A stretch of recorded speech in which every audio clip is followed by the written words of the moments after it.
Hi, this is Theo from PocketBlocks.com. Someone on YouTube asked me how I mix skin tones with watercolor. So today I'm going to show you how I do just that for my human figures that I sketch.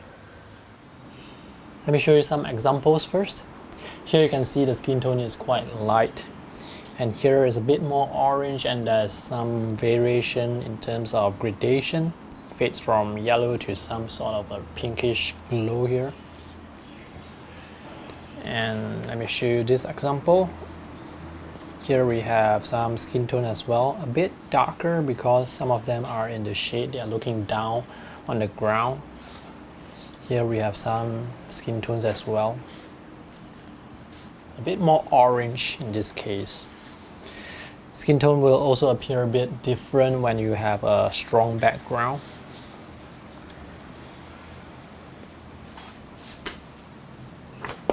Here they are a bit orange. And if you mix correctly, they will appear to be very nice. So here you can see they are a bit pinkish in color. These are some color swatches that I mixed earlier. I'm going to show you how I mix them today. So let's get started. Here are some sample sketches that I sketched earlier on. And let me prepare my water. This is the cup of water that I'm going to use, and this is the palette. The main color to use for mixing skin tones, at least for me, is yellow ochre, which is this muted yellow color. So I'm going to add some water here just to make it softer and easier to mix. Another color that people commonly use is raw umber, which is also a muted yellow color. So I'm just going to use these two colors today to mix. I'll show one example from each.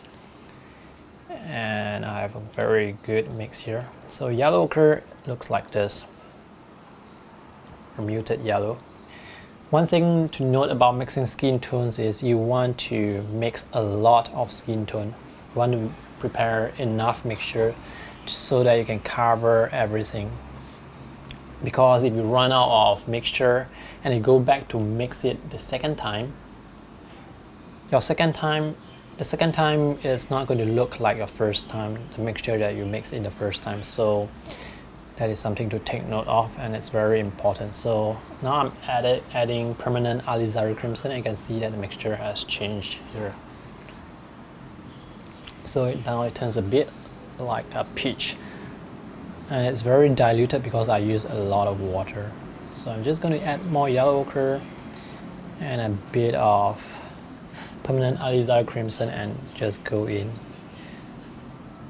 to color this guy here.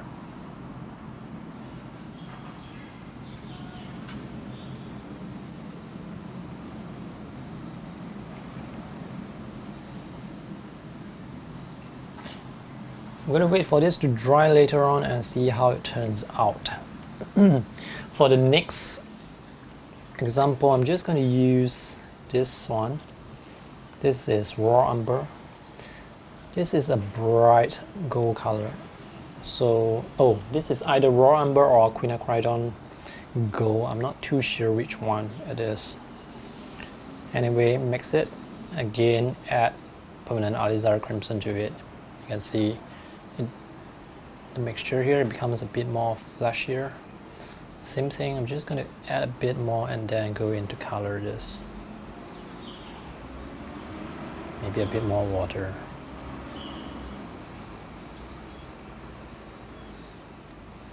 Be careful not to use too much water, if not the water will puddle and it will dry a bit weird. If you want a darker skin tone, you can just add French ultramarine. So once you add French ultramarine, you get some sort of a darker tone like this. I'm going to add French ultramarine to yellow ochre and permanent alizarin crimson earlier on.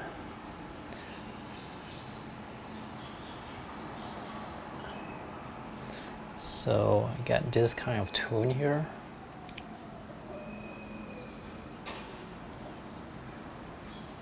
Okay.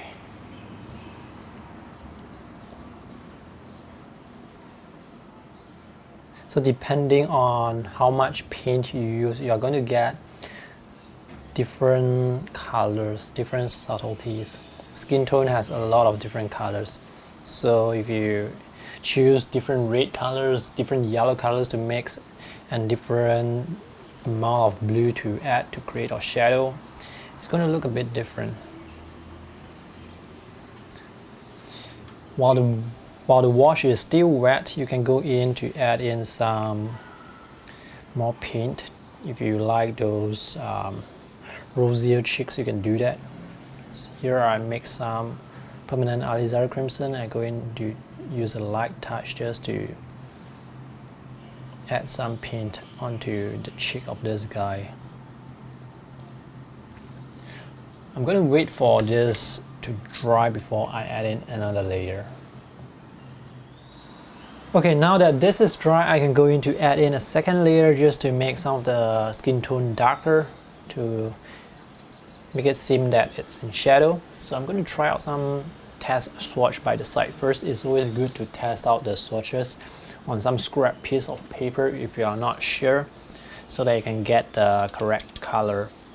So I'm going to use yellow ochre again, permanent alizarin crimson, and a bit of ultramarine just to make the skin tone darker. So now you can see that it's a bit darker. Maybe I'll add in a bit more red just to make it warmer. Oops, too much red. Now it turns a bit purple, so going to add yellow ochre, alizarin crimson, and a bit more brown. Alright, I think I shall just use this.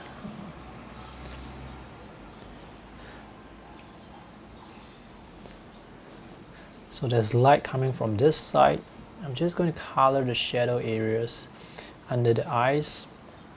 The nose here is casting some shadow. There's this triangle shape here on the face,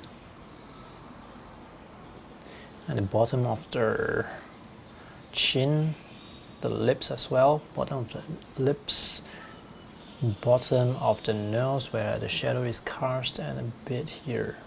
So once you put in the shadow, you can see the form starting to come to life. Now I'm going to wash my brush. Let me zoom in. You can make the transition fade a bit gradual by using a clean brush and going in to soften the edges. So I'm just going to soften the edges there. I'm going to leave this edge soft and leave this edge here sharp. This will be sharp and this area here will be soft. So this is how I do it for some of my sketches. But usually I would just put in a flat wash like this. So remember, this is yellow ochre and permanent alizarin crimson, and this is raw umber. Same thing for this raw umber mix. I'm going to use raw umber mixed with some permanent alizarin crimson, again with some ultramarine. If you want really dark skin tones, you can add some burnt sienna, because burnt sienna and ultramarine will give you a very dark neutral tone.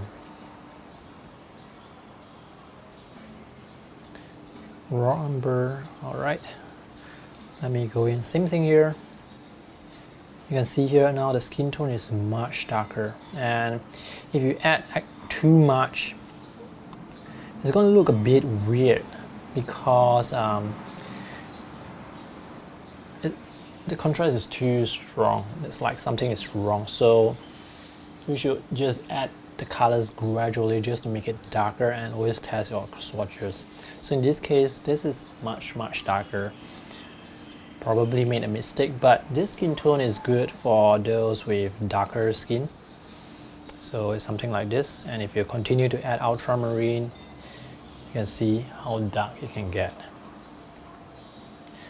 I think it's always good to add in some red color just to make it warmer, because your skin tone does have red and yellow pigment.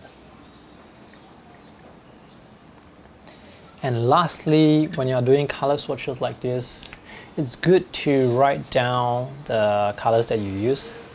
So in this case here we have yellow ochre plus permanent alizarin crimson. Let me show you some other color mixtures I have created with yellow ochre. This is yellow ochre with permanent alizarin crimson. This is actually the same as this, but you can see that the colors are a bit different because different portions of the pigment are used.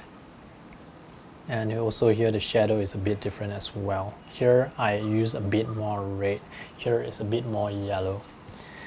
Here this one is with cadmium red, this one is with permanent red, permanent rose, rose madder. These are mission gold watercolors. And these are the cooler red. This is the warm red. So with the cooler red you get a more peach-like color, a more flashier color. And if you add ultramarine, sometimes you can get all these gradations going on. Here you can see this lady here. The cheeks are a bit red because I went in to dab some of the rose madder in when the wash is still wet. This is almost dry now. This one looks a bit weird because of the contrast. I added too many colors. The problem is I added too many colors. And this one looks quite nice. Perhaps a bit more contrast. Maybe the ears here should be much darker. But other than that, I quite liked the colors. So that is how I mix skin tones with watercolor. Sometimes it takes a lot of trial and error, especially if you want to get a correct, accurate representation of the colors that you see. But usually for me, for my sketches, for the quick sketches, I don't really care that much. As long as the shade looks like a skin tone, I'll just use it. Also, you can practice using different yellows like raw umber or yellow ochre and use different variations of red to get different variations of skin tones. So that's all for my video today. If you have any questions, feel free to post them in the comment section below. If you have not subscribed to my YouTube channel, do so for more sketching tips, tutorials, art product reviews, and also please support me on Patreon to help me make a living online. Thanks for watching. See you in the next video. Bye.